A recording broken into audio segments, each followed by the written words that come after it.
Alright, we did Miles Morales the end. I guess today's the day we do the end, Venom. And this is the most ridiculous Venom I've ever freaking read. I didn't read this before today. This is ridiculous. So I can't read this like a normal comic because it's 100% exposition. Like, the characters in this comic don't talk. Everything is just explained to you. And think of the world kind of like the Matrix, right? You got these giant freaking god minds that basically conquered the universe and made everybody robotic by killing all life.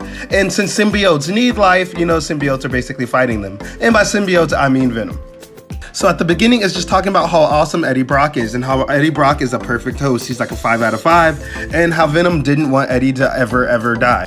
Now, it's just explaining how the symbiote bonds and collects codexes and DNA from everybody it bonds with. But I can't believe it gave Peter a 1. He's a 1 host. Like, he sucks. He's the worst host in this comic. But anyway, that's all it's explaining. It bonds with Kree, it bonds with superheroes, it bonds with mutants, it can bond with anything.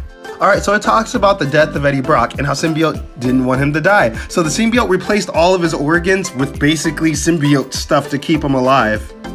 Like, seriously, the symbiote was doing brain surgery on Eddie to keep him alive, replacing some of his brain cells with symbiote stuff. And just to keep him alive for every second, it says for 1 more month, 1 more week, for 1 more minute. He wanted Eddie to live as long as possible, but even with all of his powers, he couldn't save Eddie. It was replacing all Eddie's memories with that of symbiote memories. It was just doing what it could. And essentially, the symbiote lost Eddie, right? It says, and let the last beloved of all human hosts go. With that, the last human on Earth crumbled to dust in the symbiote's immortal arms. There are no more humans on Earth. So then you got the bad guys, and then you got the good guys. The good machines, the bad machines, and they're at war with each other. Now, the good machines are led by a basically AI of Tony Stark. Now, at first, Venom didn't really care about any of this crap, but he basically came to the conclusion symbiotes need biolife. There's no more biolife, and he really missed Eddie, so he decides to join the war. Now, he hatches a plan. In order for this plan to work, he needs other symbiotes.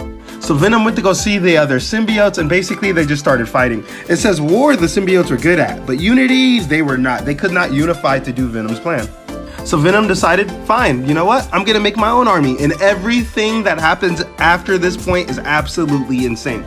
So first he summoned the genetic code of Jamie Madrox, which is multiple, and he made multiple copies of himself, right?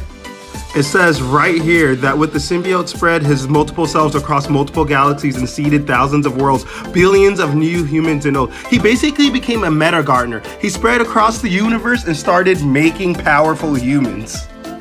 So one of the first humans he made was Storm. He recreated Storm and her powers in this symbiote so she can terraform the planet. And he remixed all of his humans to be stronger than the rest. Next video is coming up.